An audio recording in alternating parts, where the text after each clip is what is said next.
Iniciamos, les damos a ustedes la bienvenida a esta segunda sesión de nuestro seminario interactivo. Les recuerdo que la denominación de interactivo tiene que ver porque estamos esperando muy ansiosos las preguntas o los comentarios que ustedes realicen durante el transcurso de la exposición, que nosotros vamos a estar recopilando y que le vamos a hacer llegar, en este caso, a la doctora María Ascensión Morales. No necesita mucha presentación la doctora María Ascensión Morales. Saben ustedes que es experta en Derecho del Trabajo y en Derecho de la Seguridad Social, tema al que le ha dedicado pues, los últimos años de su carrera académica, y es una reconocida escritora y conferencista en la materia, que tiene la gran particularidad de no solo conocer la materia, sino de hacernos propuestas que podríamos calificar originales o innovadoras en la materia. En esta ocasión vamos a tratar de analizar las repercusiones alrededor del COVID-19 que tienen que ver con la seguridad social. En ese sentido, abordaremos el tema del seguro de enfermedades y maternidad, el tema de riesgos de trabajo, qué va a pasar con el seguro de retiro, cesantía, vejez en edad avanzada, qué pasa en materia de vivienda y evidentemente la repercusión que hay en materia de conservación de empleos desde el punto de vista de la seguridad social. Entonces, le dejamos la palabra a la doctora María Ascensión Morales, quien va a tener un primer bloque de exposición para en ese transcurso de tiempo recibir las preguntas o comentarios de ustedes, se los hacemos llegar a la doctora, tratamos de dar respuesta y en ese momento iniciamos nuestro segundo bloque. Entonces, le dejo el uso de la palabra a la maestra María Ascensión Morales y le doy las gracias por estar aquí con nosotros. María, adelante, por favor, y muchas gracias. Gracias. Buenas tardes a todos. Gracias a los organizadores, al doctor Alfredo Sánchez Castañeda, a la doctora Patricia Curzán, porque es muy interesante estar realizando estos eventos en el momento en el que están sucediendo las cosas. Entonces, en este sentido, hemos visto y lo sabemos que la pandemia generada por el coronavirus, el COVID-19, va a afectar a toda la población, va a afectar a la economía mundial, en el caso mexicano, pues a nuestra economía. Entonces, de eso no hay duda. Sin embargo, las reflexiones que quiero compartir con ustedes es precisamente en relación a un sector específico, los trabajadores formales. Este sector que cotiza y que gracias a que cotiza tiene derecho a una serie de prestaciones. En específico, voy a abocarme a la ley del Seguro Social. Entonces, en relación a esto, lo que quiero compartir es, a partir de que el 30 de enero la OMS reconoce que se trata de un nuevo virus y teniendo como un antecedente que el 27 de febrero en México se detecta el primer caso, aunque fue de importación, y también recopilando para ubicar el contexto, que el 11 de marzo la OMS señala, se trata de una pandemia y hace algunas sugerencias. En este contexto, también el INEGI nos dice que al concluir febrero se nota una caída del empleo formal. Entonces, tenemos una serie de elementos, lo que ya viene del exterior y que antes de nuestro país se tomen decisiones para enfrentar esta pandemia, ya los trabajadores formales, aquellos que cotizan, ya estaban sufriendo consecuencias. Parte puede ser porque a lo mejor algunas de las empresas ya no pudieron tener los insumos que provenían quizá de Asia, que provenían de Europa. Y entonces, ante esta todavía no actuación para emitir las primeras disposiciones, ya se notaba en nuestro país los primeros efectos y obviamente la caída del empleo. Si ustedes recuerdan, antes de que se emitieran de las disposiciones federales, inclusive algunas instancias ya se habían adelantado a tomar algunas medidas. Entonces, como este es el contexto y que me estoy refiriendo de aquel sector que tiene derechos en virtud de que cotiza, que indebidamente en algunos textos se le conoce la seguridad social laboralizada o la seguridad social contributiva. Bueno, entonces, ¿qué es lo que pretendo con esta plática? ¿Qué reflexiones pretendo hacer? Primero, ubicar en qué seguros de la ley del seguro social está impactando el COVID-19. A partir de ello, ubicar qué medidas han tomado las instituciones de seguridad social, en este caso el IMSS y el Infonavit. Y por su parte, qué medidas ha tomado la CONSAR, ente que supervisa y vigila a las AFORES. ¿Y por qué tomo a la CONSAR? Porque la CONSAR en nuestro país, aparte de vigilar a las AFORES, recuerden ustedes que estos entes privados son los que tienen a su cargo la administración de uno de los seguros obligatorios dentro de nuestras leyes, de ambas leyes, tanto de la ley del Seguro Social como la ley del ISSSTE, que se conoce como retiro, cesantía en edad avanzada y vejez, ¿sí? Entonces vamos a ver, ya se adelantó un poco el doctor, cuáles son esos seguros en los cuales ha impactado el COVID-19 y vamos a ver cuáles han sido las medidas, las soluciones para concluir si estas medidas han sido oportunas y sobre todo si estas medidas han sido eficaces. Entonces, con base en ello, voy a irme apoyando en una presentación PowerPoint. En un momento, Mari, te damos el acceso para compartir. Mientras le damos el acceso, vean ustedes este señalamiento muy importante que hizo la doctora María Ascensión Morales, que estamos pensando en la seguridad social, pero solamente para la población formal de la economía. Imaginen ustedes la situación en la que se encuentra pues, el denominado sector informal o la economía informal, donde se encuentra aproximadamente el 57% de la población ocupada de nuestro país, habiendo estados, como es el caso de Chiapas, de Guerrero, en donde la informalidad llega al 77% de la población ocupada. Imagínense ustedes que en Oaxaca o en Chiapas, 7 de cada 10 personas que trabajan son informales.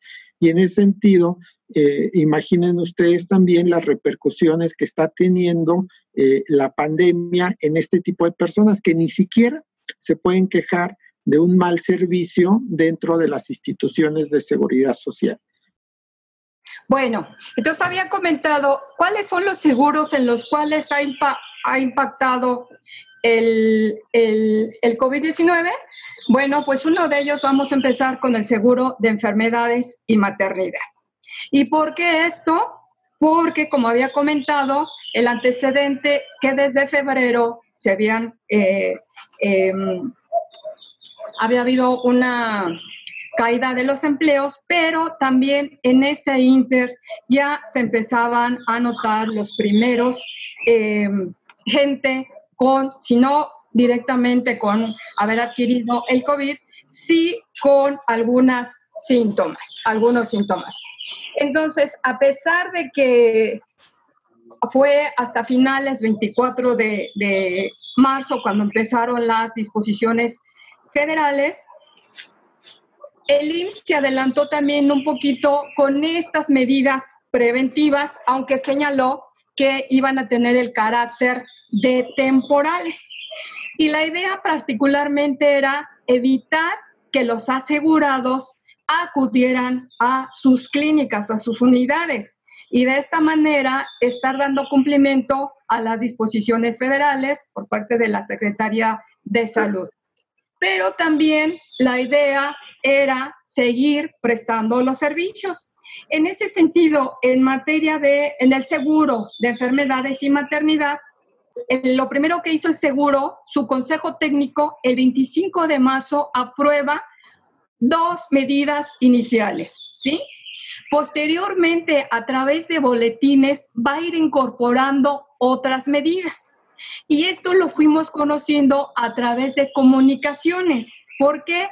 Porque fue hasta el 4 de mayo que finalmente se publicó el acuerdo del 25 de marzo, pero cuando ya se publicó, ya incluía todas las medidas que se habían incorporado a través de los diversos boletines.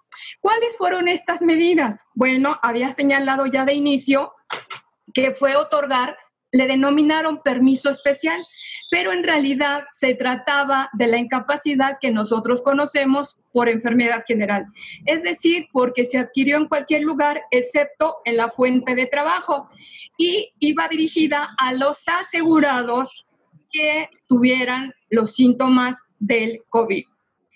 Podrían ser fuertes, podrían ser leves, pero la idea era proteger a estos asegurados.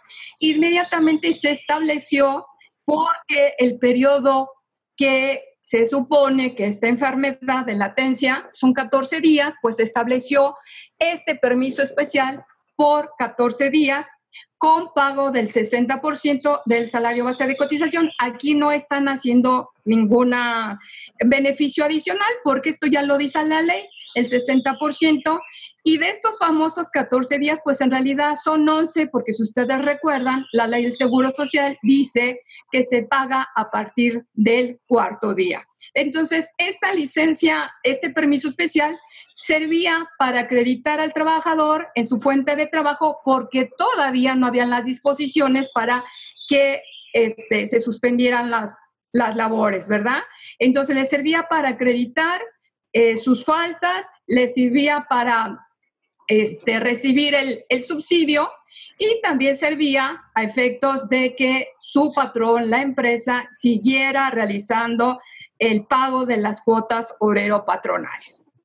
Después, a través de esta fue la primera medida que se estableció en el acuerdo. Después, a través de boletines, vino otra medida y fue aquí para las embarazadas. Igual la idea era no acudir a las clínicas, no acudir a las unidades.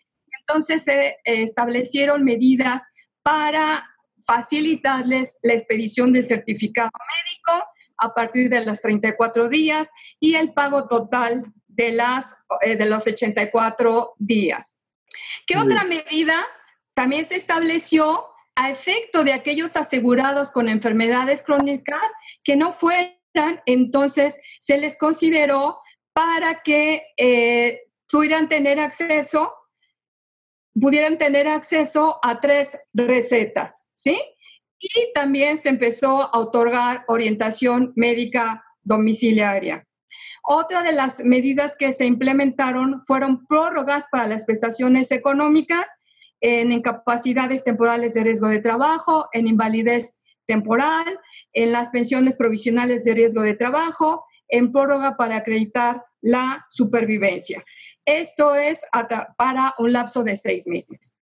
Otra medida fue la suspensión del cómputo para la prescripción de prestaciones en dinero para los seguros de riesgos de trabajo, enfermedades y maternidad, invalidez y vida, y guarderías y prestaciones. Ok. Si ustedes se dan cuenta, a ver si regresamos un poquito a la anterior, si ustedes se dan cuenta, son medidas que tendrían más a un carácter operativo, evitar el contagio y establecer canales de comunicación con los asegurados. Pero desde mi punto de vista, no faltaron otras medidas que se debieron de haber tomado. Estas medidas son correctas. ¿Por qué? Porque en la gran mayoría, si no es que en todos los países, y de acuerdo con las indicaciones internacionales, era lo que se tenía que hacer para evitar la propagación del virus. Entonces, ¿qué es lo que, desde mi punto de vista, qué faltó? Toda vez que ya se venía arrastrando una caída del empleo desde febrero, entonces la ley considera la conservación de derechos, pero en este inter no se dio ampliar el periodo de la conservación de derechos. La ley establece 8 semanas y se cotizaron 8 semanas previas, pero también la ley considera en el artículo 109, la fracción segunda, que el Ejecutivo puede solicitar la ampliación de ese seguro. Entonces, a la fecha, pues ya pasaron aproximadamente 3 meses. Muchos de las personas, de los asegurados que perdieron su empleo, es posible que no solo perdieron el empleo, sino también los ingresos y obviamente la posibilidad de las prestaciones en especie y en dinero. También no se eliminaron los tiempos de espera. No estoy diciendo que tienen que ser permanentes, pero pudo haber sido también una medida temporal. ¿Por qué? Porque quizá habría algunos asegurados que no cumplirían con los requisitos. Y esto también fue una de las recomendaciones que se hicieron a todos los países, que se ampliaran los periodos de conservación, máxime para no dejar a las personas, y más en este caso, a las que cotizan, no dejarlas sin ingresos y no dejarlas sin las prestaciones. Entonces, si ven, en la parte operativa no hay problema y fueron medidas que sí se adoptaron, inclusive antes de que se vieran las suspensiones, pero en esta parte que es muy importante, ¿y por qué es importante? Porque después vamos a ver cómo ha venido creciendo la caída del empleo formal, ¿sí? Entonces, esta sería la observación que haríamos respecto del seguro de enfermedades. ¿Qué otra cuestión? Pasaríamos al siguiente seguro. Y este seguro que vamos a ver es un seguro que de por sí es un pilar de la seguridad social. Y luego vamos a ver el seguro, que es el corazón de lo que conocemos dentro de las leyes del Seguro Social y de las leyes del ISSSTE. Entonces, este seguro de riesgos de trabajo tiene una característica dentro del pilar de las instituciones de seguridad social.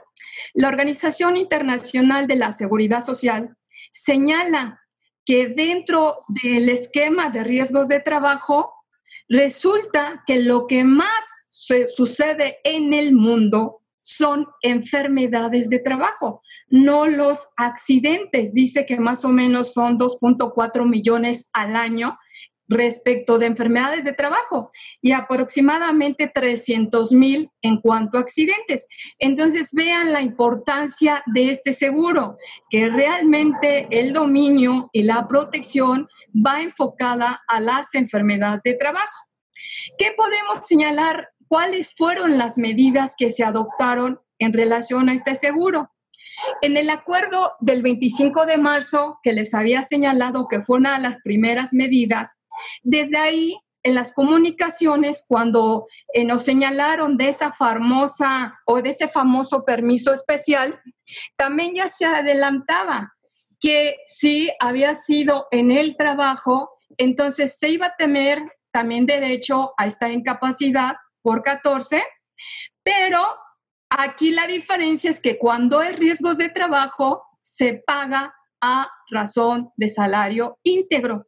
Entonces, no estaba ya regulando la medida como tal, el Consejo Técnico del IMSS estaba adelantando y además señalaba que en ambos casos, por permiso especial, por enfermedad de trabajo o en su carácter de riesgo de trabajo, se iban a conceder, en este caso, la incapacidad temporal y en este caso, el permiso especial. Y en este caso señalaba que dada la gravedad podría prorrogarse la incapacidad. Entonces, todavía no hay una norma específica, pero ya el acuerdo del 25 nos adelantaba que fuera posible que el COVID se contagiara en el trabajo y en consecuencia iba a ser reconocido como enfermedad de trabajo. Ok, vamos a ubicar la enfermedad del trabajo, cómo está regulada en nuestro país. En primer lugar, vamos a ver que la ley del 30, la ley federal del trabajo del 31, sí establecía y se incorporó una tabla de enfermedades de trabajo. Pero la ley del 70 fue la que tiene el mérito de haber incluido en el numeral 136 la categoría, así como se ve, virosis, y nos señala varias de ellas, pero lo importante, independientemente de las que señale, es que deja la palabra y otras. Y entonces esto es muy importante, porque dentro de esas virosis, obviamente, entra el COVID-19. Y vamos a decir por qué. Bueno, pues entonces, en materia de riesgos de trabajo y en específico enfermedad del trabajo, tanto la Ley Federal del Trabajo como la Ley del Seguro Social regulan los accidentes y enfermedades y ambas determinan las prestaciones correspondientes. Si nosotros comparamos las dos leyes, la Ley Federal del Trabajo y la Ley del Seguro Social, vamos a encontrar que si efectivamente ambas consideran las prestaciones en especie y en dinero, son totalmente diferentes, porque la Ley Federal del Trabajo, en materia de prestaciones en dinero, lo que da derecho previo a un juicio son al pago de indemnizaciones. En cambio, la Ley del Seguro Social sí se determina y se califica como enfermedad de trabajo, se van a tener a futuro, obviamente primero la incapacidad temporal, pero a futuro cualquiera de las incapacidades, si es parcial o si es total, y esto va a dar derecho a pensiones. Entonces vean, dos leyes, pero con diferente nivel para abordar los accidentes y enfermedades, y obviamente pues sale perjudicial en la Ley Federal del Trabajo. ¿Por qué? Porque la Ley Federal del Trabajo va a aplicar cuando el trabajador va a ir a demandar, pero porque ese trabajador no fue afiliado. En cambio, si le otorgan las prestaciones del Seguro Social bajo el seguro de riesgos de trabajo, se trata de un trabajador que efectivamente fue afiliado por su patrón, por su empresa y tendrá garantizadas las prestaciones. En cambio, en el otro son indemnizaciones. Y ya conocemos cómo está previsto, que de ninguna manera van a sustituir esas prestaciones de la Ley Federal del Trabajo, van a sustituir a una pensión. La Ley Federal del Trabajo es la que contiene la tabla y que afortunadamente en nuestro país sí está regulado la categoría de virosis. Pero la tabla no dice los criterios precisos para evaluar si la enfermedad, si el contagio puede determinarse como enfermedad de trabajo. Entonces, antes del COVID-19, ¿qué es lo que ha hecho el instituto? Pues el instituto se auxilia de un procedimiento para la dictaminación y prevención de las enfermedades de trabajo. Asimismo, se apoya en el artículo 27 del Reglamento de Prestaciones Médicas del IMSS. Y también, conforme fuimos viendo el avance y los contagios, pues fue que el Consejo Técnico empezó a emitir acuerdos, circulares, boletines, y les comenté que al final, ya el 4 de mayo, juntó todo y ya fue cuando lo publica en el Diario Oficial. Y desde aquí ya empezamos a ver que está considerado en la ley y por parte del IMSS ya también se anunciaba que sí iba a ser una enfermedad de trabajo. ¿Y por qué se anunciaba? Porque el 3 de abril se emitieron los criterios de calificación para casos con coronavirus COVID-19 como enfermedad de trabajo. Entonces, no hay duda, y desde mi punto de vista, el COVID-19 es enfermedad de trabajo. Tan es así que ya tenemos los criterios. El problema, ¿en dónde está? El problema es en la calificación. Entonces, al igual, afortunadamente, México sí tenía una disposición para proteger y ubicar el COVID. ¿Es enfermedad o no de trabajo? Sí, sí es enfermedad de trabajo. ¿Qué se hizo en otros países? Muchos países no tenían esta regulación y entonces lo que hicieron fue emitir leyes específicas. En ese momento, desde marzo empezaron las leyes a nivel internacional para reconocer al COVID como enfermedad de trabajo. Nosotros ya estaba solventado ese asunto, ahora había que irse a la dictaminación. Y entonces era necesario, no es un virus que se conocía, ha sido una sorpresa para todos, para todo el mundo, pero el instituto tenía que determinar esos criterios para poder evaluar y en su caso dictaminar si efectivamente, o sea, no es que si era o no enfermedad de trabajo, ya la enfermedad de trabajo ya se reconoce, sino en específico en el trabajador se daban los supuestos. Entonces, además, déjenme comentarles, además, también la Organización Internacional del Trabajo no tiene previsto el COVID, porque no se conocía. En materia de virus, la Organización Internacional del Trabajo solamente considera 3, el VIH y la hepatitis, 2 tipos de hepatitis. Entonces, ¿qué hizo la Organización Internacional del Trabajo? Pues hizo una interpretación, extendió su interpretación y con más en el artículo 1.3.9 determinó o está determinando que el COVID-19 puede o es una enfermedad de trabajo en virtud de que es causada por, tiene causas biológicas. Entonces, ellos también están haciendo una interpretación extensiva porque la lista de enfermedades del trabajo de la OIT, pues obviamente no considera porque no se conocía. Entonces, ya con los criterios que determinó el IMSS, a partir de ahí, se va a dictaminar si se califica como enfermedad de trabajo. Entonces, ¿cuáles son esos criterios? Los criterios, nos dice el documento, es la exposición del trabajador a la infección en virtud de su actividad o del puesto desempeñado. Ese es un criterio. Otro criterio es cómo se califica esta exposición, este riesgo. Bueno, si el trabajador, en cuanto a la atención del grado, del contacto, de la frecuencia y la cercanía con pacientes o público en general.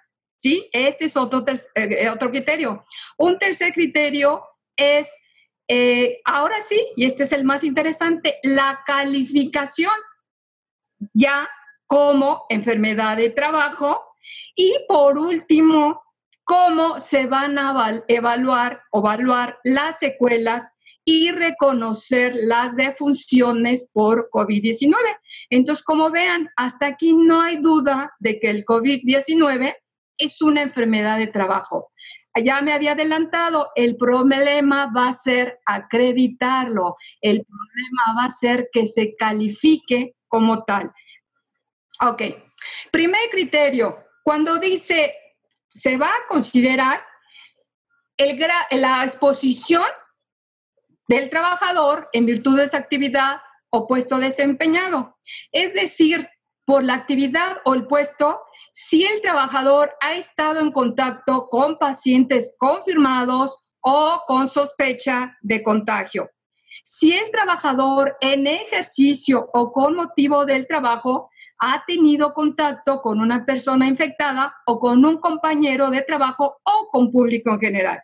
Y el tercer elemento que sirve para determinar la infección con motivo del puesto o de la actividad es si, dada la relevancia de sus funciones, debió o tiene que estar continuando, estamos hablando ya, ha pasado, debió de haber continuado trabajando en las diferentes etapas de la emergencia sanitaria. ¿Continuamos? En el siguiente criterio dice, se va a clasificar el riesgo. ¿Y cómo se clasifica? Según el grado del contacto, la frecuencia y la cercanía. Entonces, en el criterio determina que será muy alto el riesgo y va dedicado exclusivamente al personal de la salud y de apoyo. Aquí no hay duda, son los médicos, son las enfermeras, son todos los que están en contacto directo con ya los diagnosticados o con las posibles sospechas. Nivel alto sigue siendo el personal de la salud y su personal de apoyo.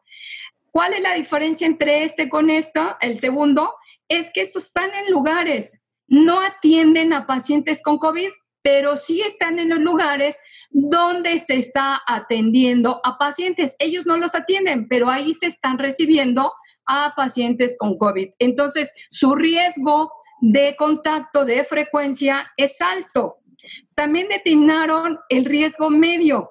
Y aquí se refiere por el hecho de que el trabajador tenga contacto directo o frecuente con público en general debido a sus actividades. Y aquí metieron a la gente de tiendas, a la gente de transporte, a farmacias, bancos, ¿no? Se dice financieros. Entonces, aquellos que todavía tenían contacto y que pudieran contagiarse. Y en bajo, como riesgo bajo, establecieron aquellos trabajadores no tienen contacto con el público, pero pueden entrar en contacto con materiales o superficies contaminadas. ¿Y a qué pensemos? A gente que tuvo que quedarse de guardia o hasta este momento todavía funcionaban, no todas las esenciales, o todavía funcionaban. Y entonces gente de guardia, gente de vigilancia, gente administrativa, de actividades o servicios generales. Entonces, fue el segundo criterio que establecen los criterios para calificar al COVID. Tercer criterio, y ya es en donde empieza a cobrar fuerza, porque es el criterio que va a determinar la calificación. Primero, si se trata de un caso conformado, esto es previamente quienes van a determinar si ya con base en las reglas establecidas por las instituciones de salud, si ya se trata de un caso confirmado, si el trabajador está dentro de la categoría de la primera que vimos, el primer criterio, si teniendo los síntomas ya tuvo un periodo de latencia porque estuvo expuesto, y el último para calificarlo de enfermedad del trabajo es que demuestre que estuvo expuesto en ejercicio o con motivo de su trabajo a una persona con coronavirus. Y aquí está regulando, como salieron en dos momentos, estaba regulando los criterios antes de que se dieran todas las suspensiones y después dentro de las suspensiones. Entonces, vean aquí, este es el elemento importante. Aquí no se está cuestionando si es o no enfermedad de trabajo. Es enfermedad de trabajo. ¿Qué es lo que va a ser relevante? Que se califique como tal, que efectivamente, de acuerdo con los médicos de salud y de seguridad y salud en el trabajo, sí se cumple, el trabajador cumple con todos los requisitos para que se le califique como enfermedad de trabajo. Y por último, el cuarto criterio. Ay, me falta un cuarto. Bueno, el cuarto elemento era precisamente el que había señalado, que ya se determinan las secuelas y en caso de que haya sido muerte, pues se tendrán que determinar las incapacidades correspondientes. En resumen, ahora sí la que teníamos, en resumen, vuelvo a insistir, no hay problema en que está reconocida como enfermedad de trabajo. El problema es que lo más difícil que va a poder conseguir el trabajador es el dictamen donde se califique. ¿Por qué? Porque se tiene que cumplir con un protocolo. Los médicos de seguridad y salud en el trabajo van a tener que determinar la relación causa-efecto, trabajo-daño. Van a después a determinar si es o no enfermedad de trabajo y en su caso el tipo de incapacidad, su duración y si hay secuelas, pues entonces la procedencia del tipo de incapacidad que puede ser permanente o puede ser total. Y con base en ello determinar si otorga una pensión o no, la pérdida de facultades y aptitudes no es tan grande que puede proceder una indemnización. Entonces, vean, el problema está aquí porque cuando salieron los criterios, hubo como expectativas de que, entonces, como es enfermedad de trabajo, al momento que me dé, ya estoy protegido. No, es que hay que pasar estos 4 criterios y obviamente el dictamen. Lo relevante es el dictamen. ¿Y por qué lo relevante es el dictamen? Porque de ahí va a depender si el trabajador va a continuar con sus ingresos al 100% con base en su salario base de cotización. Entonces, aquí está el problema. El 23 de mayo salió y se difundió indebidamente por los periódicos diciendo, el COVID no es enfermedad de trabajo. No, estuvo mal. No es que se desconociera que el COVID es enfermedad de trabajo. Lo que dijo el director del IMSS, y es ahí donde viene la omisión, es que los criterios no consideran el trabajo en trayecto de ida y vuelta. Antes de que se suspendieran las actividades, muchos trabajadores pudieron haberse contagiado en el trayecto. Después de que se suspendieron, aún los trabajadores de las actividades esenciales, obviamente que pudieron haberse contagiado en el trayecto de ida y vuelta, ¿sí? Pero el 23 de mayo, el director del IMSS dice, no, si en el trayecto no se va a considerar. ¿Por qué? Porque se trata de un riesgo comunitario y entonces el trabajador lo puede adquirir en cualquier lugar. La siguiente, esto es contrario a lo que la propia OIT está señalando, porque por ejemplo en Italia el 17 de marzo se expidió una ley específica para reconocer al COVID como enfermedad de trabajo, pero no se limitó a reconocerla, sino que esta disposición del 17 de marzo dice que también incluye el viaje, es decir, si el camino hacia y desde el lugar del trabajo. Y esta ley considera porque es muy probable que el contagio suceda al borde del transporte público. Pero vean lo interesante, esta ley no solo se limitó al trabajador y al transporte público, sino que, vean, también incluye cuando el trabajador se transporte en vehículo privado, en su auto. Entonces, esta ley pues está siendo muy de bola porque está reconociendo todos los supuestos. En cambio, los criterios es un avance que los criterios. Sin embargo, no considera ni a todos los trabajadores ni todos los supuestos. Y el más importante, obviamente, no considera el del trayecto. Y entonces, pues aquí los abogados que les llegue a tocar litigar una vez que las juntas estén en funciones, pues obviamente hay que hacer valer el artículo 18 de la Ley Federal del Trabajo, ¿verdad? Que en caso de duda, pues que se aplique la norma más favorable para el trabajador. La OIT también ha señalado y señaló en estas recomendaciones, hay que adecuar las circunstancias de una magnitud. Entonces, las prestaciones tienen que adecuarse. No solo señalaba para los casos en donde se les dio a los trabajadores una incapacidad por no trabajo, el permiso especial. Si decía, bueno, en el caso mexicano es de 60, para la OIT es decir, pues tenía que ver si le ha dado el 100%.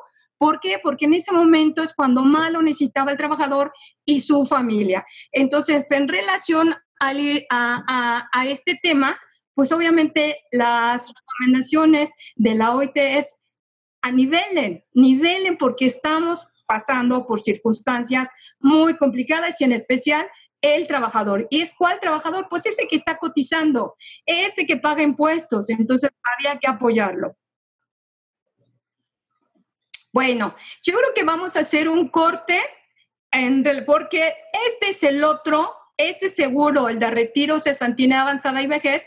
Si yo había dicho que riesgos de trabajo es un pilar, este es el corazón en nuestras dos leyes del Seguro Social y de la ley del ISSSTE. Entonces, si quieren, podemos hacer un corte para empezar a interactuar con las preguntas, porque además este es muy, muy interesante, no solo en su regulación, sino ver lo que está pasando y hacia futuro, empezar a vislumbrar hacia futuro, ¿sí?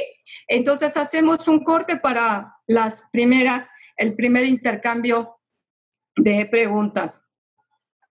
Gracias, Mari. Antes de darle la palabra a Pablo, le pregunto a la doctora Cursain si quiere hacer un comentario de esta primera parte.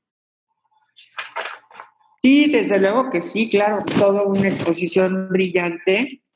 Y en este tipo de situación va a resultar complicadísimo por lo que tú acabas de decir. Aun cuando yo creo que así como se señala en la ley, en el listado de enfermedades profesionales, que ya al estar en el listado de enfermedades profesionales, se supone que tienes más del 50% de la consideración de que se trata de una enfermedad de trabajo.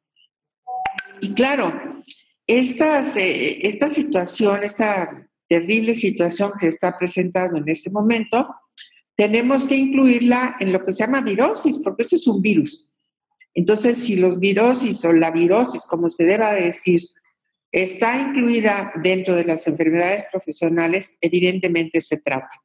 Ahora, la complicación va a ser, se habla de un riesgo comunitario y también se va a hablar de que se trata de un tema de salud pública. España, por ejemplo, ya determinó que no se considera una enfermedad de trabajo y que va a entrar como un tema de salud pública.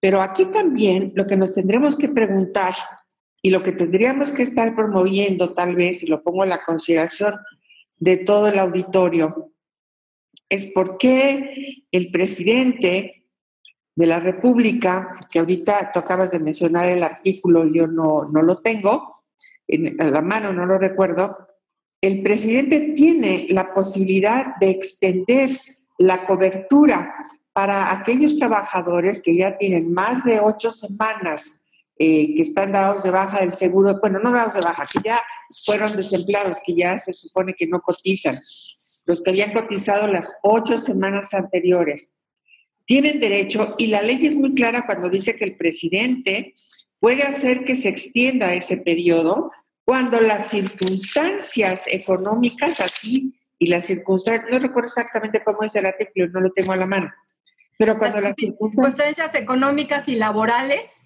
Ajá, exacto, y ese es el caso justamente ahorita. Y tú lo que tú dices es, bueno, ¿y qué pasa? Bueno, ya primero no quisieron hablar las autoridades de contingencia, le dieron la vuelta, que si porque era mejor o no era mejor. Ahora, ese es otro tema. Claro que también, evidentemente, el IMSS va a defenderse, va a tratar de no dar los apoyos, inhumanamente hablando, desde luego, porque al bajar el desempleo y al bajar sus cotizaciones y al tener además unos gastos terribles ahorita con las prestaciones, con los servicios médicos que han contratado y el equipo que han tenido que comprar o rentar o qué sé yo, todo esto, es evidente que las finanzas del Seguro Social van a estar mal. Pero yo creo que frente a esta situación, pues en vez de hacer otro tipo de compras y en vez de hacer otro tipo de préstamos, lo que debería de buscar una institución de seguridad social, es darle a los trabajadores y a la población en general, pero en este caso el IMSS, a los trabajadores que resulten enfermos, definitivamente ampliar el periodo de cobertura. Ese es uno. Y segundo, yo creo que va a ser una enfermedad profesional, pero sí también debo de conceder una parte de razón, que no en todos los casos puede ser enfermedad de trabajo. Pero como va a ser muy difícil determinarlo, lo que tú decías, doctora María Ascensión, es totalmente cierto. Tenemos el principio de ayuda por la norma que más favorezca al trabajador, no solamente porque lo establece nuestra Ley Federal de Trabajo, que es muy valioso, sino porque también es un principio pro persona que tenemos en el artículo 1 constitucional. Y en esas condiciones creo que tu exposición ha sido muy clara y va a ser también más clara la siguiente. Y bueno, sí, los abogados van a tenerse que poner muy listos para que los protocolos y las calificaciones, y lo siento mucho por la Profedet, lo bueno es que hay una persona muy consciente que seguramente estará atenta a que las cosas funcionen adecuadamente.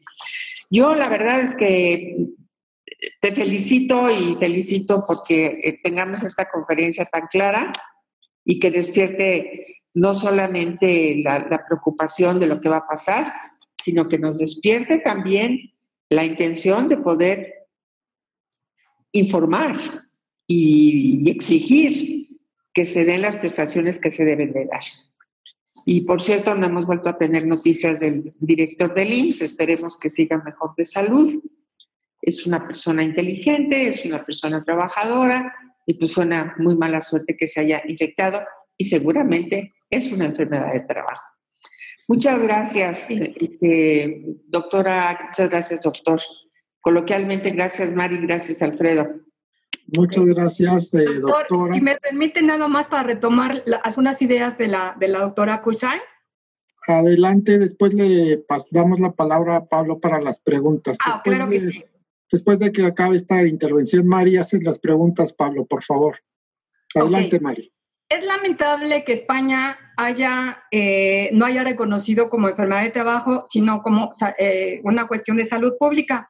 Pero afortunadamente, el grueso de los países sí la reconocen. En América Latina, algunos sacaron una ley en específico, Uruguay, algunas como que se resistían y también siguieron ese criterio, doctora Kursheim, en un principio de que era un problema de salud pública, pero conforme fueron avanzando, hicieron cambios y empezaron si no a sacar ley, a hacer modificaciones y sí la están reconociendo como enfermedad de trabajo. Tan es así que acabo de señalar que la OIT también hace una interpretación extensiva y entonces vuelvo a insistir, no es un problema, en el caso mexicano, no es un problema de que no es enfermedad de trabajo, es enfermedad de trabajo. El problema va a ser que si dictamine como tal. En cuanto al que el Ejecutivo no quiso hacer uso de la posibilidad que le brinda el artículo 109, fracción segunda, para ampliar el periodo, ignoramos por qué no lo hizo, pero tenemos antecedentes. El más reciente fue cuando nuestro país vivió el problema de la influenza. Y en esa ocasión sí se ampliaron los periodos de la conservación y también se ampliaron los periodos para el pago de cuotas obrero-patronales. Y en relación al reconocimiento, que va a estar muy complicado la calificación cuando sea en trayecto. Este sería un poco, hay una preocupación, podría ser una preocupación para las empresas porque piensan que si se reconoce y se califica, se va a incrementar la siniestralidad. El único caso en donde no se incrementaría, obviamente, es la del trayecto, porque eso no es de la empresa. Pero bueno, este va a ser uno de los temas más complicados para poder determinar. Yo lo único que quiero es insistir, enfermedad de trabajo no hay discusión. Ahora, acreditarla, cumplir con todo el protocolo, es ahí, por ahí ya había alguien que dijo, pues van a tener mucho trabajo los abogados. Efectivamente, van a tener mucho trabajo porque muchos asuntos van a caer ahí y obviamente tendrá que abrir de nueva cuenta ya en el juicio los peritajes para que se determine como enfermedad de trabajo. Sí, así adelante con las preguntas. Gracias, Mari. Gracias, Mari. Hola a todos. Vamos a leer las preguntas que nos han mandado del público. Las primeras hace referencia a las circunstancias o requisitos que debe cubrir el COVID para ser considerado enfermedad laboral. Al mismo tiempo nos preguntan si debería aplicarse el principio indubio pro operario como método de interpretación para saber si es un riesgo de trabajo o no, y si depende del primer contacto que tenga el trabajador con el virus o sus familiares, según el médico determine. Aquí la situación es, ¿quién lo va a determinar? Yo he insistido mucho, ¿quién lo va a determinar? Va a ser un dictamen no solo médico, va a ser un dictamen también técnico y va a ser por casos en específico, es decir, va a ser individual, no va a haber criterios para decir, se cumplen esto y se otorga.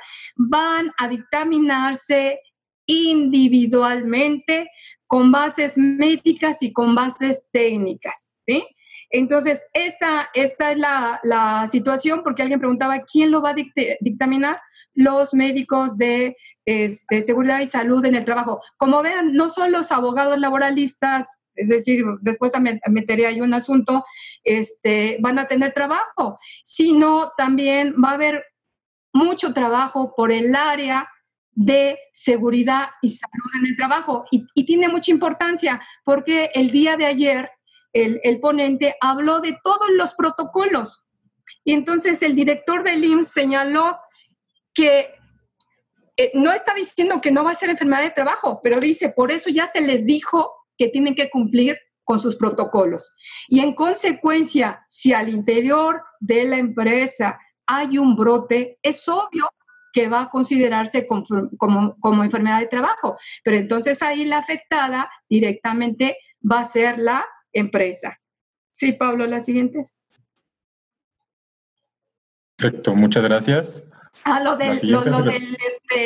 Del principio. Sí, de antemano, no solo que esté previsto en el artículo 1 de nuestra Constitución, sino que ha estado previsto en nuestra ley laboral. Y bueno, pues hay dos disposiciones importantes, la constitucional y la legal, para hacer valer estos casos que van a haber muchísimos. Considero que va a haber muchísimos porque en su mayoría posiblemente al dictaminarse caso por caso es posible que algunos digan que no y muchos supuestos, como lo dijo la ley italiana, pudieron haber caído o van a caer en el trayecto de ida y vuelta.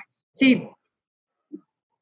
Perfecto, pues ya atendió justamente a una de las preguntas que nos hacían acerca de si adquieren el virus en el trayecto al trabajo. Entonces proseguiremos a la que sigue, que nos preguntan mucho que esto que nos está describiendo aplica para la ley del IMSS. ¿Qué pasaría con la ley del ISSSTE? Los criterios nada más los emitió el IMSS, pero como las dos leyes en materia de seguridad, la ley del ISSSTE y la ley del Seguro Social, a partir de la reforma del 2007, se homologa, pues igual habría que hacer valer primero el reconocimiento, ¿verdad? Que ya está establecido en la ley, y obviamente hacer valer si es una enfermedad de trabajo, ¿sí? Afortunadamente, dentro de las cosas que les podemos criticar a ambas leyes a partir de las reformas y de este cambio que hubo a un nuevo sistema, pues podemos decir, bueno, pues por el momento les aplican, los supuestos son los mismos, pues habría que hacerlos valer. Muy bien.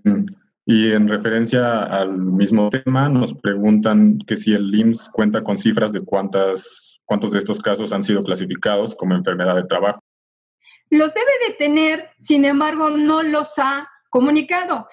Yo le está dando, salvo que se me haya pasado, pero le está dando seguimiento a sus comunicaciones, a sus boletines, pero a partir del 23 de mayo el director fue muy insistente de que no se iba a calificar, no a reconocer, a calificar como enfermedad de trabajo, y yo creo que van a ser muy duros con las empresas para decirles, por eso, así lo dijo el director, por eso se les pidió que tuvieran sus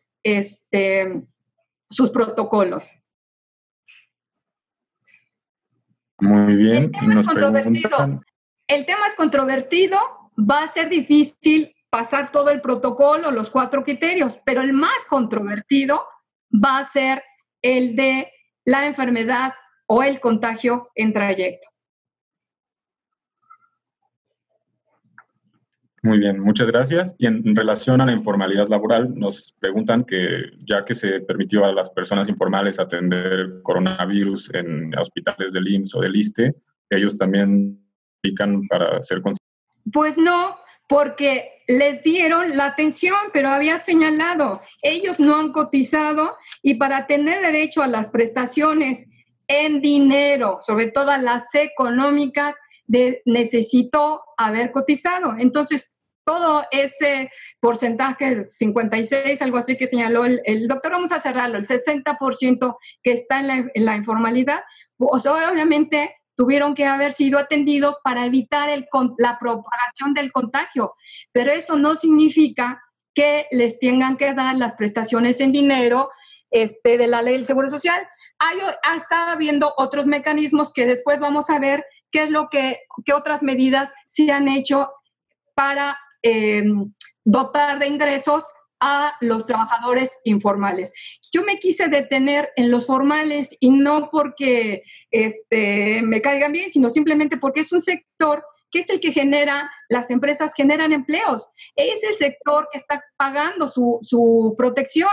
Y entonces estamos viendo cuál es la situación en la que se encuentra este sector, ¿sí? Está desempleado, ahora está desempleado, no tiene ingresos y además no va a tener las posibilidades de recibir las prestaciones ni en especie ni dinero. Pero aquellos que todavía conservan el empleo van a correr el riesgo si se les dictamina o no como enfermedad de trabajo. Muy bien, y por último nos preguntan su opinión al respecto de 2 temas. Uno es, ¿cuál es tu opinión acerca de las condiciones y reglamentación que estableció el IMSS para considerar como riesgo de trabajo al COVID de los trabajadores al servicio en hospitales, clínicas y bancos de sangre? En la ley del 70, cuando se reconoce a la virosis, nada más iba dirigido al personal de salud y a su área de apoyo. Los criterios amplían los sujetos, no incorporan a todos, pero amplían. Pero fíjense lo más grave, es una fortuna para nuestro país que se reconozca como enfermedad de trabajo porque ya está prevista desde el 70 en el caso de la virosis, pero es una desgracia porque los principales afectados también hemos visto que el IMSS no ha reconocido, ¿verdad? No les ha reconocido como enfermedad de trabajo. Y si el primer contingente, que es el sector de la salud, está viviendo esta situación, ¿qué pueden esperarse los demás trabajadores? Muy bien, muchas gracias. Nos llegaron 2 preguntas, últimas preguntas, que son si las medidas de protección laboral que nos describió Ricardo ayer en los centros de trabajo garantizan, si garantizan al 100% que uno no se contagie, su por pie de la letra, frente al IMSS. Pues ahí va a depender. Recuerden, el ponente de ayer señaló 3 cosas. Es una responsabilidad como trabajador, es una responsabilidad como empresa, es una responsabilidad compartida con los compañeros. Vamos a ver qué también elaborados siguieron las empresas este esquema que ayer nos fue planteado. El problema va a ser en las micro y en las pequeñas, a ver si tienen estas posibilidades para implementar todos esos protocolos, ¿sí? Pero de que tendrá que haber que cumplirlos y de que tendrá que haber capacitación y de que tendrá que haber una cultura, ahora ya no digamos de riesgos de trabajo, cultura en materia de seguridad y salud en el trabajo. Por eso había hecho el señalamiento que ahorita lo medular no va a ser tanto el riesgo como el seguro, sino dar debido cumplimiento a todas las disposiciones en materia de seguridad y salud en el trabajo. En el caso de los trabajadores del hogar, ¿cómo se calificaría su riesgo de trabajo? En el caso de los trabajadores del hogar, primero tenemos que ubicar cuántos están dados de alta, y yo creo que muchos de ellos van a caer en el supuesto del trayecto. ¿Sí? Muchos de ellos van a caer. No tendría que haber ninguna diferencia, puesto que con la reforma pues ya están incluidos dentro de los sujetos de aseguramiento obligatorio. Entonces sería un tratamiento igual como tratamiento general. Pero vean la importancia y por qué también se están curando en salud, la importancia del contagio en el trayecto. Es de una magnitud increíble. No todos van a pasar porque va a ser muy complicado. El dictamen no está fácil. Bueno, muchas gracias. Hago un paréntesis para decir que esa pregunta última no fue mía, aunque parezca que sí. Y le cedemos la palabra al doctor Alfredo Sánchez Castañeda. Sí, solamente para comentar que las empresas pueden tomar todas las medidas, pongámonos en la situación hipotética de que las empresas toman todas las medidas posibles en materia de riesgos de trabajo, pero está la composición o la naturaleza de nuestro país, en donde seguramente van a ser muchos los contagios que se dan en el transporte público. Solamente es cuestión que nosotros pensemos en las conglomeraciones, por no decir hacinamiento, que se da en el metro, por ejemplo, o en el transporte público en general, y evidentemente eso va a generar un problema enorme. ¿De qué tamaño? Posiblemente lo veamos en los próximos 10 días como consecuencia de la liberación de, digamos, o de la autorización para que cada vez se vayan incrementando las actividades económicas en nuestro país. En 10 días seguramente vamos a ver el efecto de este posible contagio, más allá de todas las medidas que se puedan tomar en la empresa. Mari, te damos la palabra, por favor, para que desarrolles tu último bloque y ojalá antes de que termines podamos hacer algunas preguntas también. Adelante, por favor. Entramos al tema todavía más espinoso. Espinoso en todos los sentidos. Espinoso, ¿por qué? Porque primero tenemos que hacer el recordatorio para ubicar el contexto, cómo surge este seguro que se conoce seguro de retiro, cesantía avanzada y vejez. Este es el seguro que fue el bocado o la cerecita de la reforma. Esta fue la que promovió la reforma de la Ley del Seguro Social, que se promulgó el 21 de diciembre de 1995 y que está en vigor desde el 1 de julio del 97, y que 10 años después se pasó a la ley del ISSSTE. Y tenemos que recordar en qué consiste este cambio, y este fue el motor, el eje por el cual giró la reforma. Lo primero que tenemos que señalar es que hubo un cambio hacia un sistema que su nombre correcto es sistema de capitalización individual. En México se le conoce como cuentas individuales. En segundo lugar, este seguro no lo administra el IMSS, lo administran las AFORE, ¿sí? Entonces, por eso había señalado qué medidas implementar los institutos de seguridad social, o sea, el IMSS y el ISSSTE. Y luego remarqué qué medida implementó la CONSAR. Bueno, pues entonces con la reforma del 95 y este sistema que lo tenemos en vigor a partir del 97 y que tiene 23 años y el próximo año se pensiona la primera generación, entonces van a ver por qué es espinoso en todos los sentidos. Pero además aquí, al ya no ser administrado este seguro por el IMSS, sino por las AFORE, ya no adquiere el carácter de asegurado. Aquí vamos a decir, es el aforado, porque es el que tiene que contribuir en una cuenta individual, tiene que ahorrar para su futura pensión. Si bien es cierto que en la parte de cesantía en edad avanzada y vejez también contribuye los patrones y el Estado, obviamente en la cuenta individual le dan posibilidades al trabajador para que siga ahorrando a través de diversas subcuentas. Este seguro se llama así, pero también forma parte de la subcuenta obligatoria, que se llama subcuenta de retiro, cesantía avanzada y vejez. Esta es obligatoria, no les piden permiso a los trabajadores ni a los patrones para hacer las aportaciones, es obligado. Entonces, este seguro es el que va a dar derecho a las pensiones cuando el trabajador termine con su vida laboral. Y la ley prevé dos supuestos: cesantía en edad avanzada y vejez.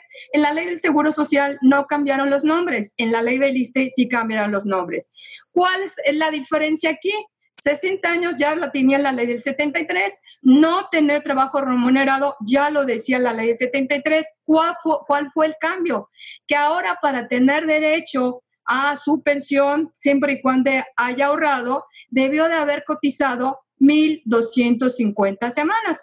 En cambio, en la vejez tampoco cambió, ya estaba establecido que fueran 65 años, pero aquí el cambio fue de 1,250. Lo mínimo que establecía la ley del Seguro Social del 73 era que con 500 semanas de cotización se tenía derecho. La actual ley pide 1,250 y vamos a ver cómo está el panorama para esta primera generación, la generación de las AFORES. Continuamos, entonces hago esta introducción para ver en dónde viene el problema, y que por lo menos desde marzo hemos estado viendo, no hay día en que no tengamos una noticia en un aspecto de este seguro. Este seguro no es fácil de entenderlo, hay que desmenuzarlo, tiene muchos elementos, tiene muchas bases, y yo me voy a referir únicamente a una de ellas.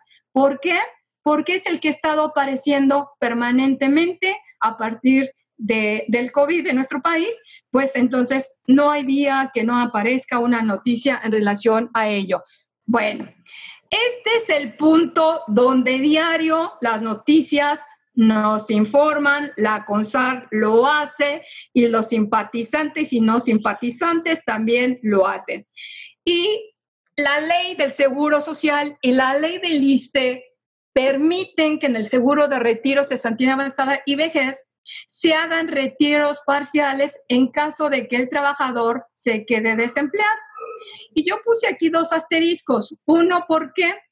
Porque esta medida desde origen, desde su inicio, fue criticado a nivel internacional y a nivel nacional, porque no es posible que los ahorros, en el caso de este sistema, en el caso de la ley del 73, las cotizaciones pudieran servir o tengan que servir para otros supuestos y no el de la pensión en el caso del retiro de la vida laboral.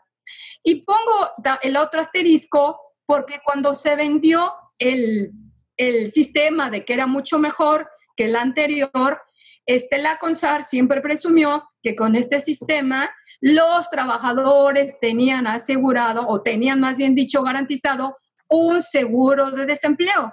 Esto no es un seguro de desempleo. Esto no es un seguro de desempleo. Bueno, ¿qué es lo que estaríamos esperando si fuera un seguro de desempleo? ¿O qué estaríamos esperando con estos retiros parciales?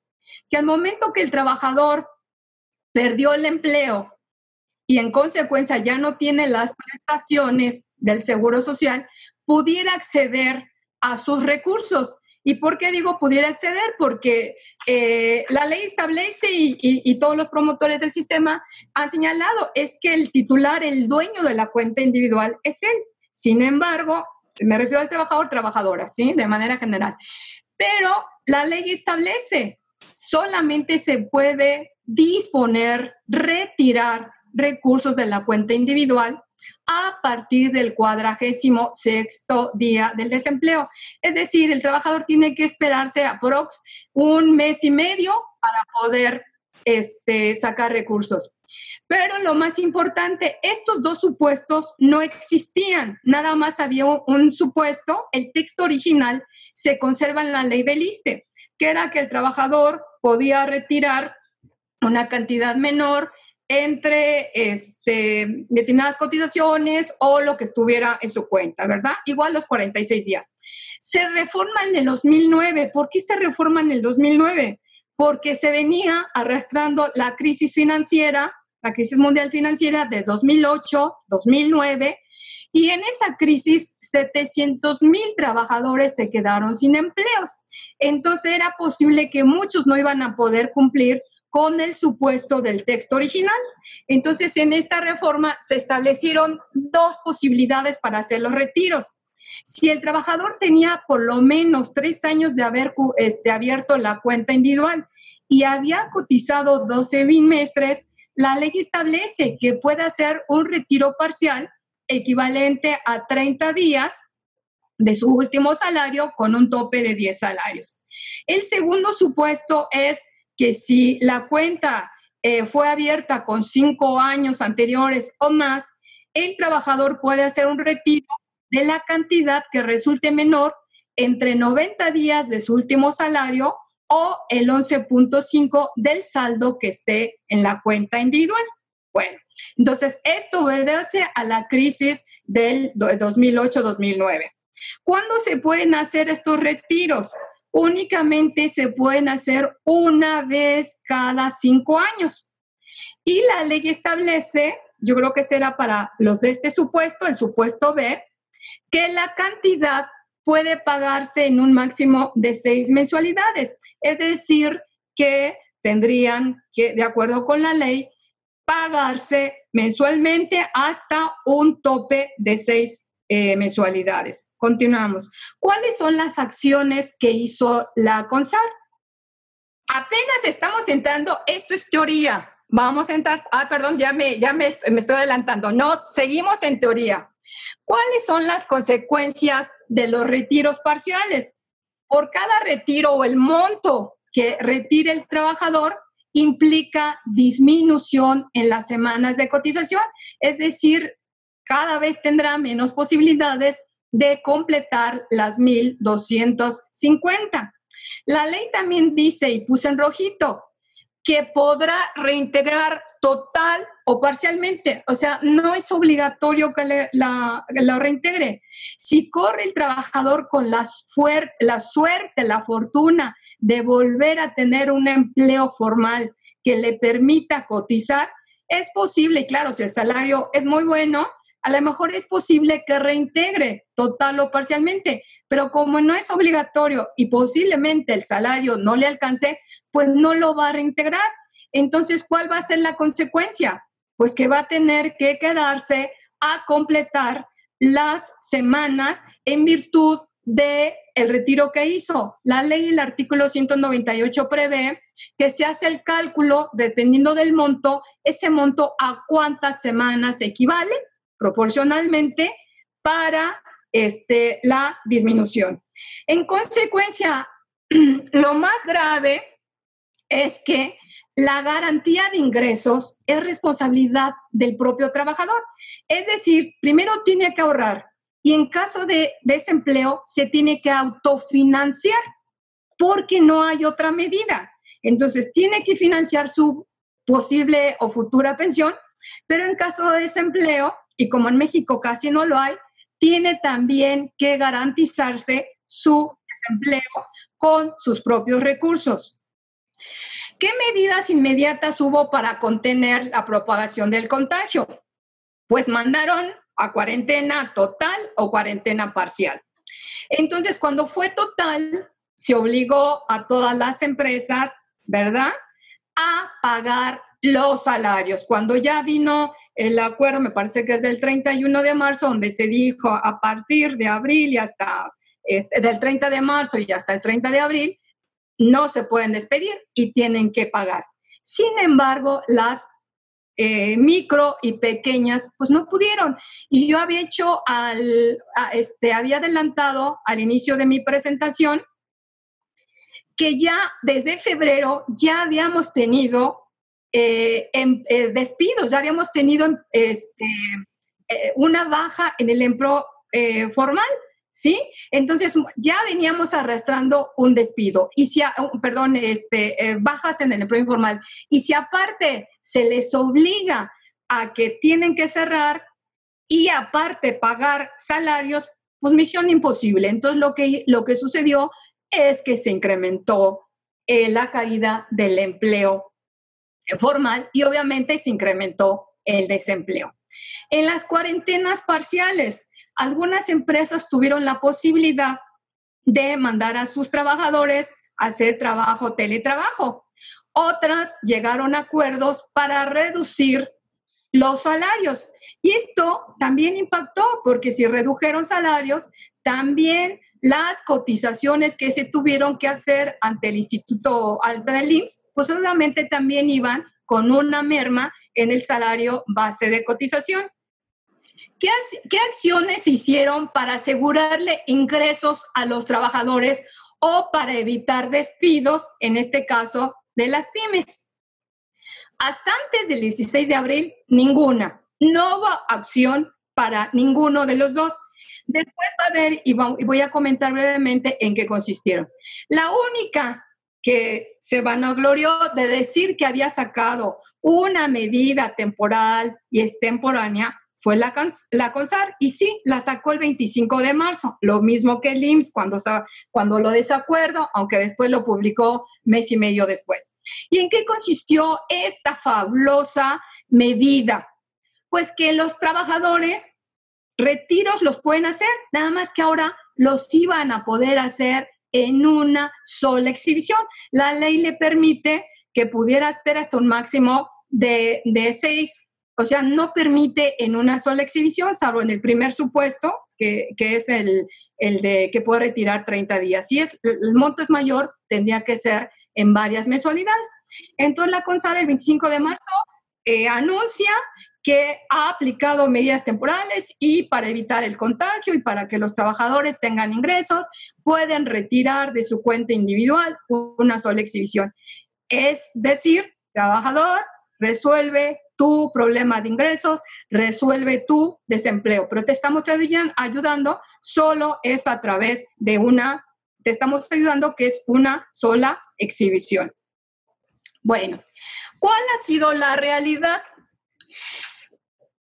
Ya nos anunciaba el IMSS y la Secretaría del Trabajo que en mayo se habían perdido 687,247 empleos formales, ¿sí? Y digo en mayo porque ya ahora el lunes sacó un boletín el Seguro Social y nos dice que ya andan en 800,000. No hay ningún problema, porque se tiene pronosticado que va a incrementar. De hecho, el presidente señaló que para ahora que termine junio, va a ser aproximadamente de 1 millón la pérdida de empleos. Bueno, ¿cuántos aforados han hecho retiros parciales? 933,800 aforados han sacado dinero de sus cuentas individuales. Ya había señalado que se espera que para ahora que termine junio habrán hecho retiros ya sumados, vamos a tener 1,300,000 aforados que habrán realizado retiros. ¿De cuánto han podido hacer los retiros? Recuerden ustedes que los afiliados al Seguro Social están afiliados, cotizan a razón de un salario mínimo y hasta 3, el 75% hace eso. ¿Cuánto han podido retirar los que han tenido la posibilidad? Pues han retirado entre 5,000 y 6,000 pesos. Esto no lo digo yo, esto lo dice la propia CONSAR, y había señalado el 75% de los aforados pues están entre 1.5, que puse 1, y 3 salarios mínimos. ¿Cuánto es el promedio que hay en las cuentas individuales en las que les va bien? Señalan que está entrecortado el audio. El promedio es de 45,000 pesos y 50,000 pesos. Si ustedes checan los informes trimestrales que da la CONSAR, dice por lo menos para que te lleves una pensión, no la pone en salarios mínimos, la pone en UMAS. Dice, para que te lleves por lo menos una pensión de 2 UMAS, mínimo el trabajador debe tener 700,000 pesos, ¿sí? Y así vas subiendo, hasta llegar, si el que quiere 25, pues tendrá que haber ahorrado más de 12 millones, algo así.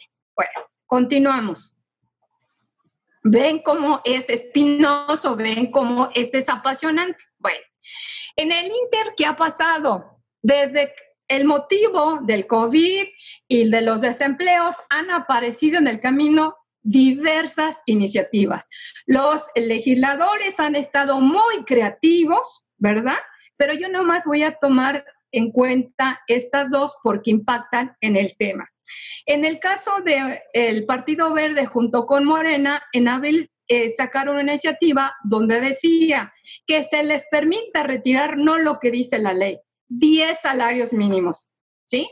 Y en el caso de Morena, esta fue presentada el 4 de junio, ¿verdad? Muy efusiosamente señalan en su iniciativa que están incorporando un mecanismo de emergencia adicional. ¿Esto qué significa? Que primero el trabajador puede sacar recursos de su cuenta individual en los términos de la ley, pero si requiere los recursos, entonces entra inmediatamente el mecanismo de emergencia. ¿Y en qué consiste? Que puede hacer un retiro mensual por 3,326.94. Dice, esto lo puede hacer durante 4 meses y puede hacerlo mensualmente o en una sola exhibición. Si es en una sola exhibición, se va a llevar 13,300, no se va a llevar, va a retirar 13,307.76. Si lo va a hacer mensualmente, va a retirar 3,326.94. ¿De dónde sale este monto? Ellos señalan que equivale a 27 días de salario mínimo, que es lo que cuesta la canasta básica alimentaria y no alimentaria. Pues qué interesante, qué creativos, ¿verdad? Porque no abona en nada, no hay un beneficio adicional. ¿De dónde se va a seguir haciendo el retiro? Pues del propio dinero del trabajador. No hay un aliciente, no hay un beneficio de decir, no te preocupes, aquí ya entramos al rescate. No, es el propio dinero, el dinero del trabajador, y lo único que se está haciendo es ampliar la posibilidad para que haga retiros con un mayor monto, ¿sí? ¿Cómo piden que se va a financiar esta grandiosa iniciativa? Dice que los 2 tercios van a salir de la subcuenta de retiro de cesantía de avanzada vejez, en la subcuenta obligatoria, donde cotiza el trabajador, el patrón y el Estado. 2 tercios. Y 1 tercio va a sacar de la subcuenta de vivienda. Y yo comento, cada que hay un problema, cada que hay una iniciativa, le tienen unas ganas a la subcuenta de vivienda. Es increíble, ¿eh? ¿Por qué quieren agarrar unos recursos que están destinados para que el trabajador adquiera una vivienda o, en consecuencia, el día que se retire, disfrute de esos recursos o complemente su pensión? Entonces, en el camino, desde hace varios años, le traen ganas, sea la administración que sea, hay que apoyar, hay que tomar los recursos de la vivienda. Y yo pregunto, ¿le piden la opinión a los trabajadores? ¿Le piden la opinión al propio instituto? En la reciente, hace poco, con las propuestas que hizo CONSAR y otra serie de organismos, el propio titular del Infonavit dijo, no sale el dinero. Bueno, pero vean lo interesante, si los recursos no alcanzan, entonces el aforado va a poder retirar el total de los recursos. Y aquí hago una observación, porque dice la CONSAR, se muere de risa, dice, muchos ni siquiera llegan a 13,000 pesos. Entonces, en dado caso, si retiran, pues ya se quedaron sin nada, ¿sí? Y además, el efecto, ahí tiene estas medidas desde origen, el retirar al hacer los retiros parciales tiene consecuencias directas e indirectas. Esta medida también va a tener consecuencias directas e indirectas. Para los trabajadores, la directa, ya la comenté, disminución del monto y disminución de semanas de cotización. Indirectas, que al retirar recursos afectan a los otros trabajadores. Es decir, van a afectar a los trabajadores que no hagan retiros, pero todo el activo que maneja la Afore se va a reducir y en consecuencia, pues también salen afectados. Independientemente que los recursos salen afectados precisamente por ya el fenómeno mundial, están siendo afectados, ¿sí? Ahora, dicen que esta iniciativa no va a afectar, no va a disminuir las semanas, pero también dicen que se va a mandatar al Ejecutivo para que cree un programa solidario para que entre el gobierno y el trabajador reintegren. Vean cuál es la novedad. O sea, es el trabajador, ráscate con tus propias uñas, resuelve tu problema, ¿sí? Entonces, esta es la situación. Y ustedes dirán, ¿por qué han sido tan creativos en los últimos meses y a partir del COVID los legisladores? ¿Que el COVID generó esto? Y entonces hay que entrar al rescate de los trabajadores con sus propios recursos. Vean esta lámina. El desempleo es lo más normal en nuestro país. Y escogí 8 años, pero desde el 2012, si agarramos una década, lo que fue 2012, 11 y 12, los anduvieron en 900,000 trabajadores que hicieron retiros. Chequen, 2013, 1,058,300 trabajadores hicieron retiros. 2014, 1,200,000. 2015, 1,300,000, casi 1,400,000. 2017, 1,763,000.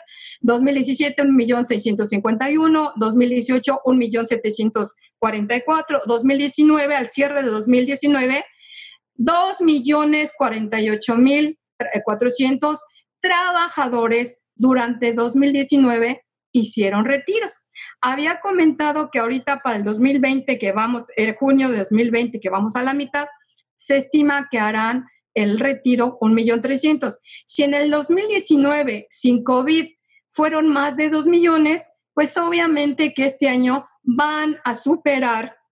se va a superar este monto. Y entonces pregunto, ¿qué no estaban enterados los legisladores o simplemente sus iniciativas no conocen la problemática de estos trabajadores, que son trabajadores que entran y salen del empleo? Segundo lugar, no conocían que los retiros es una norma permanente, ¿sí? Entonces, no pareciera que son más ocurrencias que un estudio profundo, porque pues entonces yo creo que desde el 2008, desde el 2007, toda la vida desde que está el sistema, han hecho retiro los trabajadores. Entonces yo creo que las iniciativas debieron de haberse hecho hace más de 15 años o desde su origen.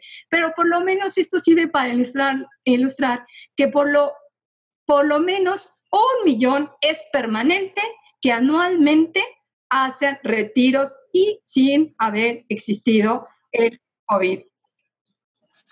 Ok. ¿Por qué hacen retiros y por qué ha sido esta la norma en relación a las cuentas individuales? La CONSAR nos dice en el informe de enero a marzo que hay 66,4 cuentas individuales. Pero vean el panorama, nada más escogí 3 a las punteras, a las que tienen el grueso de las cuentas individuales. La Afore Azteca, ¿cuántas tiene activas del IMSS? 46,27. Esto está en el informe de la CONSAR, ¿sí? ¿Cuántas tiene inactivas del IMSS? 53,73. O sea, más que las activas. Del ISSSTE, 52 y 48. O sea, realmente son porcentajes muy altos de cuentas inactivas. Banamex, 55,73, 44,27. Sigue siendo el porcentaje muy alto de cuentas inactivas. 52,06, 47,94. Y el ISSSTE, pues también ahí se va. ¿sí? Entonces, esto es lo que se ha explicado. Los retiros han sido permanentes y hay una razón, el desempleo es permanente. El desempleo es permanente. Entonces, los trabajadores van, vienen. ¿Cuántos en realidad están cotizando y cuántos en realidad eligieron Afore? Son muy pocos. Entonces, esta es la problemática que estas iniciativas no han considerado. No es el COVID el que generó esto. ¿Lo incrementó? Sí, pero no lo generó. Esto se viene arrastrando de origen. Había dicho que el tema era espinoso. Desde origen ha sido espinoso por las cargas o las responsabilidades que se le atribuyeron a los trabajadores. Ha sido espinoso porque tienen que hacer retiros de sus propios recursos. Y entonces vamos a ver el panorama de la generación Afore y son también datos de la CONSAR. A principio de años todavía no se veía la dimensión de lo que iba a ser el COVID. La CONSAR nos dijo, a ver, la generación Afore consta de 75,000 trabajadores aforados, ¿verdad? 75,000 aforados. Pero de esta generación, solamente 750, es decir, el 1% va a alcanzar una pensión, mientras que el 99% no va a tener derecho a pensión. Y entonces ahí está la situación. Los salarios son bajos, no hay permanentemente empleo y de los pocos que han podido cotizar, pues han tenido que hacer retiros. Pero vamos a ver cómo le va a ir o le iba a ir, porque a lo mejor algunos de estos ya pasaron a las filas del desempleo, ya perdieron el empleo. Bueno, para hasta enero, ¿cómo les iba a ir a estos 750? De estos 750, la CONSAR estimaba que solamente 50 de ellos iban a tener ahorros de 700,000 pesos y que los otros 700 de estos 750 iban a alcanzar la mínima garantizada. ¿Cuál es esa? La mínima garantizada es aquella pensión que primero se tienen que cumplir los requisitos, es decir, la edad, ya sean 60 o 65, y haber cotizado 1,250. Pero ¿cuál es el problema? Que los recursos no alcanzan para que se contrate una renta vitalicia, que esa es una de las modalidades para poder disfrutar de la pensión. Hay dos modalidades, una es la renta vitalicia y el otro es el retiro programado. Entonces, estos no van a poder comprarse una renta vitalicia. Entonces, el Estado les va a poner la diferencia, van a checar cuánto tienen ahorrados, cuánto alcanza para que se lleven un salario mínimo general y la diferencia se la va a dar el Estado. Estos, aunque hayan ahorrado 700,000, se van a llevar un poquito arriba de la mínima. Si estos se van a llevar 3,000 y fracción, pues estos se van a llevar 4,000 o se iban a llevar, porque este era el panorama de enero. ¿Qué va a pasar con el 99% que no va a tener derecho a la pensión? La ley establece, como no tiene derecho a la pensión, puede retirar sus ahorros en una sola exhibición. Lo que tenga, lo puede retirar. Entonces, esto no es una pensión, y pongo 3 asteriscos porque, vuelvo a insistir, hubo crítica nacional e internacional que no podía estarse sacando el dinero. La segunda, antes y ahora también los organismos internacionales y entre ellos los que promovieron este sistema señalan que no se debe de permitir que se quede con o que pueda tener en una sola exhibición sus recursos, sino que se le puedan, con esos recursos, se pueda complementar la pensión de adultos mayores. Entonces, vean otra consecuencia. Es posible que quienes hayan hecho retiros, pues van a entrar en este supuesto y posteriormente van a pasar a engrosar las filas de la pensión no contributiva, la pensión para adultos mayores. ¿Qué otra posibilidad puede hacer estos aforados? La ley dice que pueden continuar cotizando hasta cumplir las 1,250 y entonces ya van a tener derecho a las pensiones. Entonces, vean, el panorama ya pintaba terrible en materia de pensiones, en materia del seguro de retiro, cesantía, en edad avanzada y vejez. Vamos a ver qué hizo el Infonavit. Ahí los recursos son del trabajador, sin embargo, el trabajador no le toca cotizar, es el patrón el que cotiza el 5%. Pero ante el desempleo, ante la pérdida del empleo, ¿qué hizo el Infonavit? Pues a través de un fondo que le denomina Fondo Universal de Pérdida, tiene este fondo, los créditos que hayan solicitado los trabajadores tienen, vamos a llamarle así, un tipo seguro de desempleo, y si se agota y solicitan, hacen su solicitud, pueden entrar dentro de este fondo y van a estar cubiertos. Si el trabajador no va a tener la suerte de entrar porque hay un monto destinado, entonces va a poder disfrutar de 3 meses de no pagar, no se le van a generar intereses por su crédito y el saldo se mantendrá congelado, pero va a ser durante 3 meses.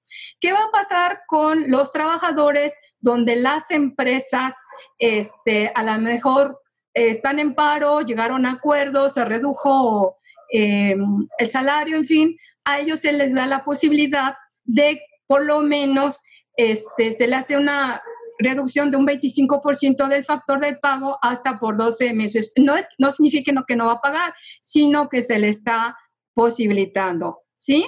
Sin embargo, vamos a ver que de todas maneras sigue siendo a expensas de que sea el propio trabajador. Hasta ahorita no ha aparecido ninguna medida estatal que diga, a ver, para los trabajadores formales que perdieron el empleo, ahí viene el apoyo. No, sí ha habido medidas, y esas las comentaré, sí ha habido medidas tanto para las microempresas como para los trabajadores informales y para los trabajadores independientes y para las trabajadoras del hogar. Y entonces se creó un programa que se llama Crédito Solidario. Y entonces se dijo, a ver, para las empresas, sobre todo las micro y pequeñas empresas, para que se ayuden, ¿sí? Y entonces vamos a encontrar, pues, que no, el programa, pues, fracasó. ¿Por qué?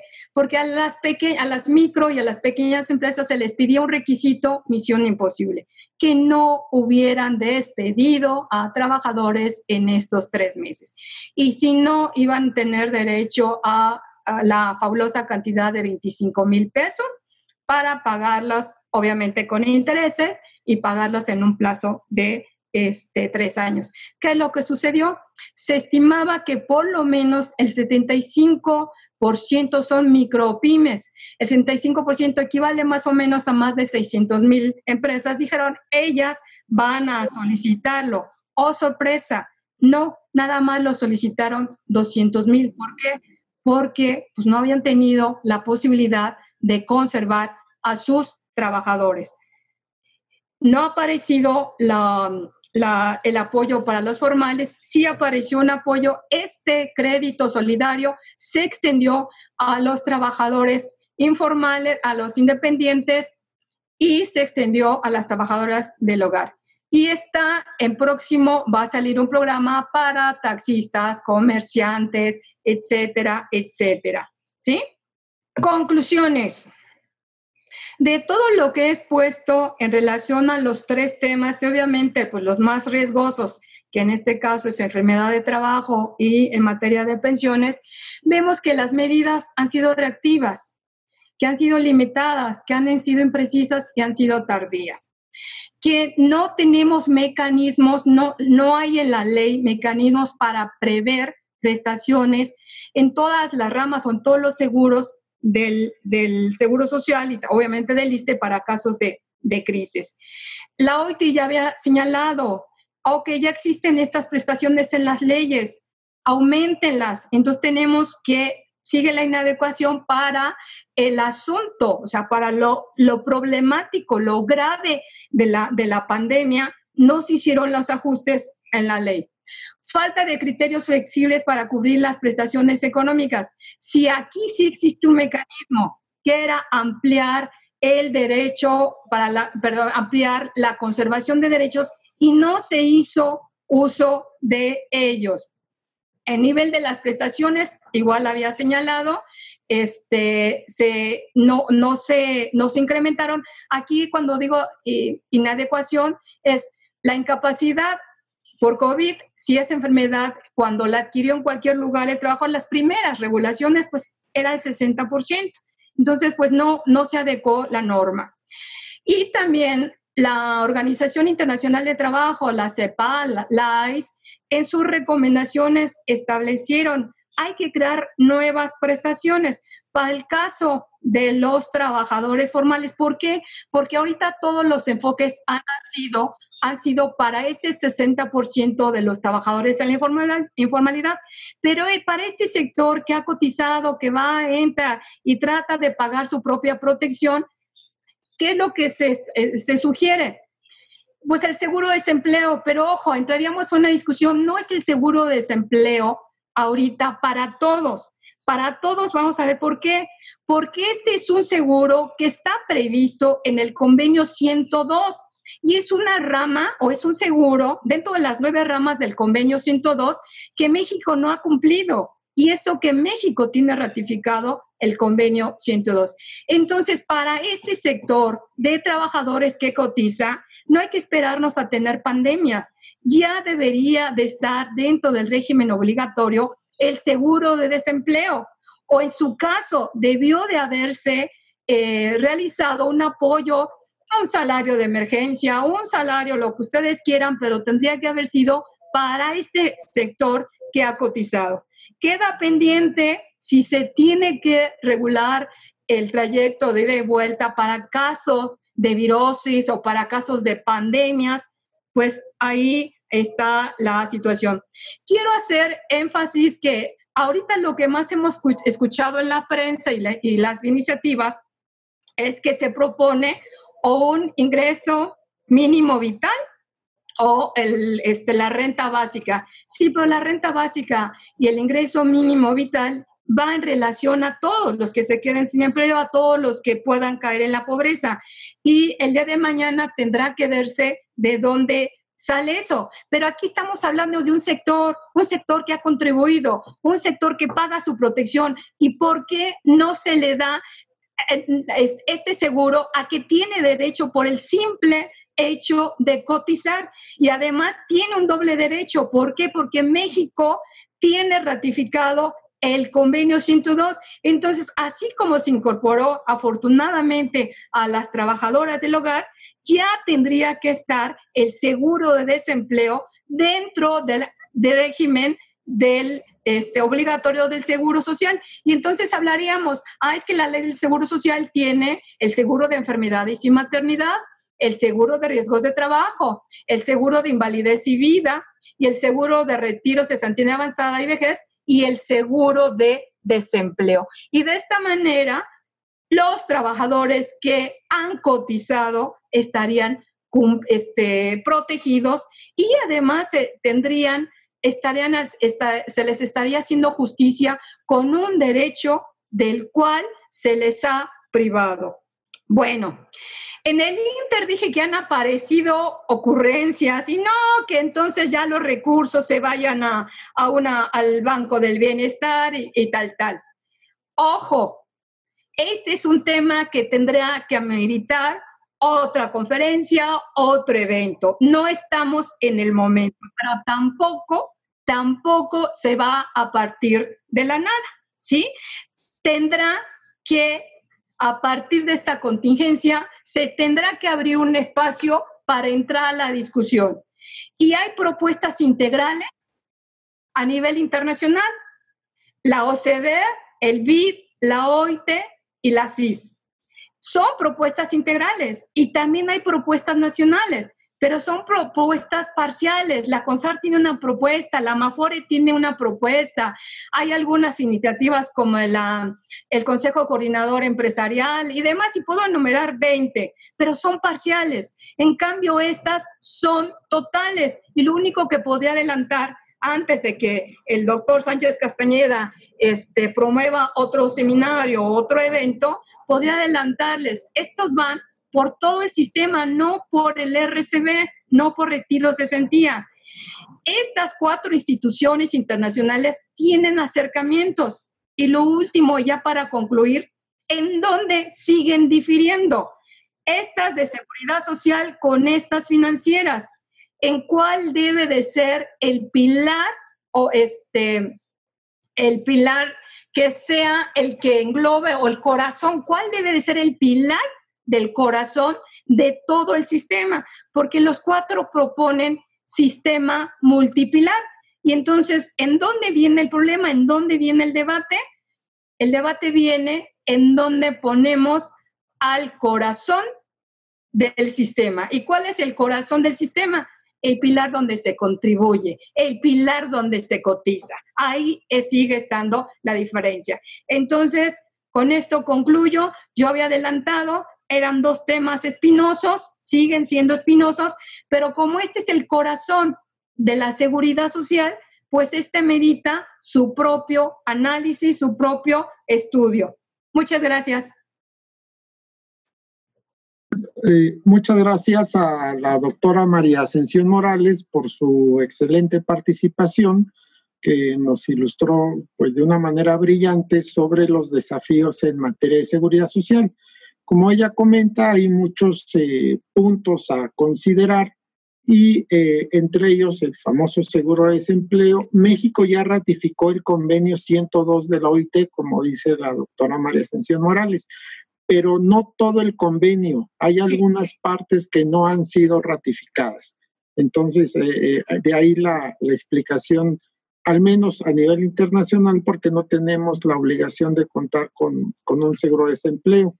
Tenemos algunas preguntas y ya terminamos nuestro tiempo, son las 7:13 de hecho. Entonces, le voy a decir a Pablo que formule todas las preguntas muy rápido para que la doctora Morales conteste, no una por una, sino todas, para que las conteste la maestra María Ascensión Morales también de la forma más rápida. Y ya después le daríamos el uso a la doctora Patricia Cursain para terminar con nuestro evento. Adelante, Pablo, por favor. Bien, doctor, muchas gracias.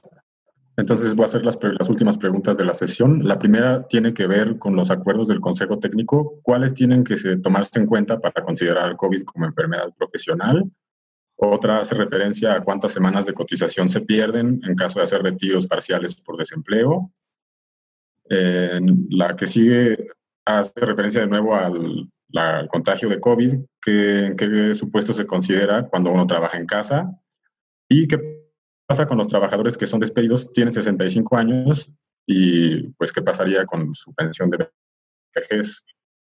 Bueno, ¿cuáles son los criterios? Yo señalé que los criterios se emitieron el 3 de abril y se llaman criterios para la calificación de los casos del coronavirus como enfermedad del trabajo. Entonces, estos criterios están ya regulados desde el 3 de abril. Entonces, así se conocen, criterios para la calificación de casos por coronavirus y enfermedad del COVID.